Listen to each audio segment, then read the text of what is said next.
আজ কল্পতরু উৎসব, তাই নিয়ে একটি প্রতিবেদন।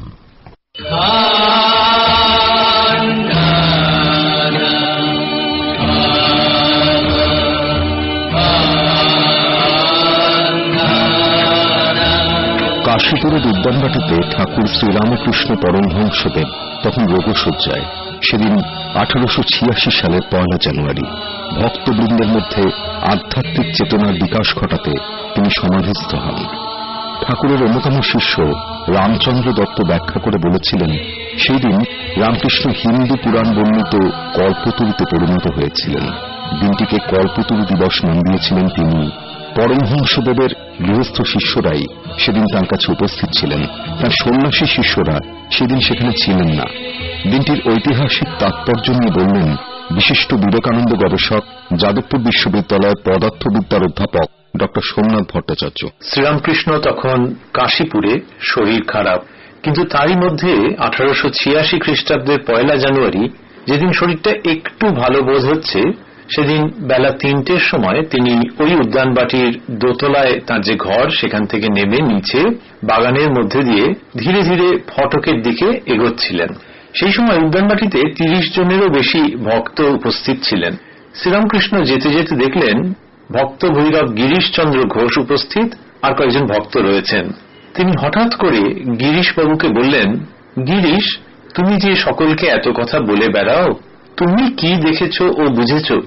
এই কথার উত্তরে গিরিশচন্দ্র মাটিতে হাঁটু গেড়ে বসে শ্রীরামকৃষ্ণের দিকে তাকিয়ে সেই ঐতিহাসিক উক্তিটি করেছিলেন, ব্যাস বাল্মীকি যার ইয়ত্তা করতে পারেননি, আমি তার সম্বন্ধে অধিক কি আর বলতে পারি। এই কথাটি শুনে শ্রীরামকৃষ্ণের যেন একটা ভাবান্তর হয়ে গেল। তিনি গিরিশবাবুকে উপলক্ষ করে সমবেত সমস্ত ভক্তকে বললেন, তোমাদের কি আর বলবো, আশীর্বাদ করি তোমাদের চৈতন্য হোক। এই বলে তিনি ভাবাবিষ্ট অবস্থায় প্রত্যেক ভক্তকে স্পর্শ করতে লাগলেন, আর সেই স্পর্শ মাত্র তাদের অন্তরে যেন একটা আনন্দ স্পন্দন উথলে উঠতে লাগলো। তাদের অনুভব হতে আরম্ভ করল যেন কোনো দেবতা খুব ভালোবাসায় মানুষের কল্যাণে মঙ্গলে এই মর্তধামে অবতীর্ণ হয়েছেন। এক একজনের ভেতরে অপূর্ব আধ্যাত্মিক অনুভূতি হতে আরম্ভ করল। কেউ কেউ কোনো কথা বলতে না পেরে মন্ত্রমুগ্ধের মতো তার দিকে তাকিয়ে রইল। কেউ বাড়ির অন্য যারা রয়েছেন এই উদ্যানবাটিতে, তারা যাতে ঠাকুরের কৃপা পান তার জন্য চিৎকার করে সকলকে ডাকতে লাগলেন।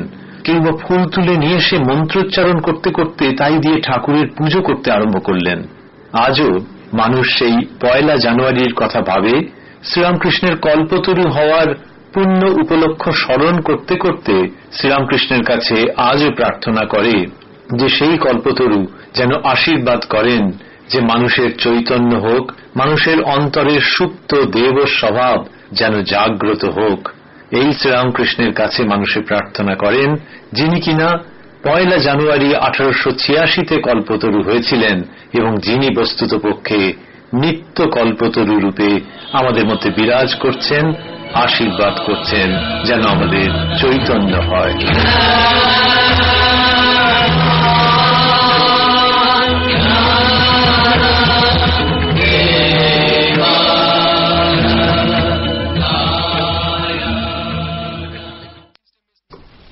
আজ 1 জানুয়ারি অভিনেতা কাদের খানের প্রয়াণ দিবস বটে।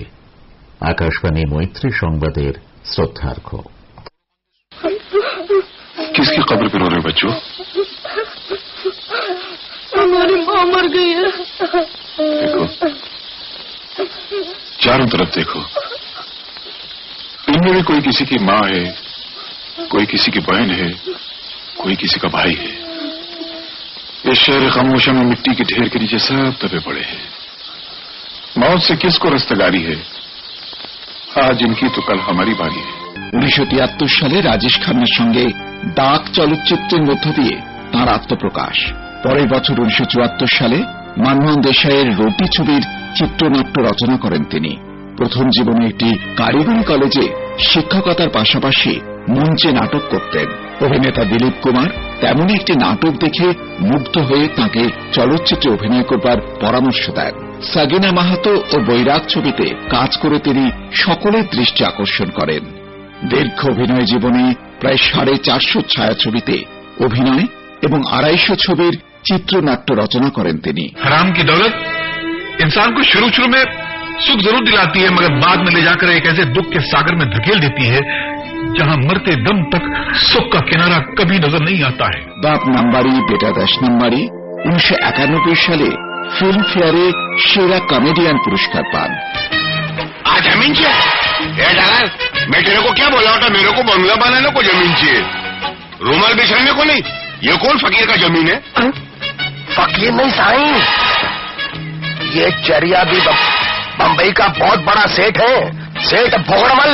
भोगड़मल टमेरा नाम पर मोटा है, पर जमीन बहुत छोटा है। आज का दौर, शिक्षा, हम अखिल, नए खिलाड़ी, तू अनारी, कुली नंबर 1, सजन चले ससुराल, दूल्हे राजा इत्यादि सिनेमाয় কৌতুক অভিনয় তাকে স্মরণীয় করে রেখেছে।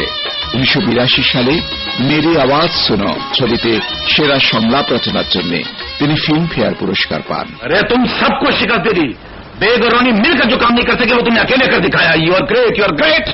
ये जो है ना, ये वो सब तो ठीक है, मेरा बाकी का माल किधर है? माल एक नहीं 2 दूंगा, एक नोटों की शक्ल में और दूसरा खूबसूरत होंठों की शक्ल में। मेरा दोस्त आजाद दुबान से खूबसूरत हसीना लाया, वो हम तुम्हें तोहफे में देते हैं, ले जाओ ऐश करो। তার উল্লেখযোগ্য ছবির মধ্যে রয়েছে অগ্নিপাত, নসিব, হিম্মতওয়ালা, কুলি नंबर 1, नए खिलाड़ी, तू अनाड़ी, कानून अपना अपना, खून भरी मांग, कर्मा, साल्तानात, सरफरोश, জাস্টিস চৌধুরী, ধরমবীর ইত্যাদি। মুম্বাই চলচ্চিত্রের শক্তিমান এই অভিনেতা কখনো ভিলেন, কখনো কমেডিয়ান রূপে পর্দা কাঁপিয়েছেন। চিত্রনাট্যকার হিসাবে তাঁর কদর অন্য মাত্রার। जो बोएगा वही पाएगा, जो बोएगा वही पाएगा, तेरा किया आगे आएगा। सुख दुख है क्या हल कर्मों का, जैसी करनी वैसी भरनी, जैसी करनी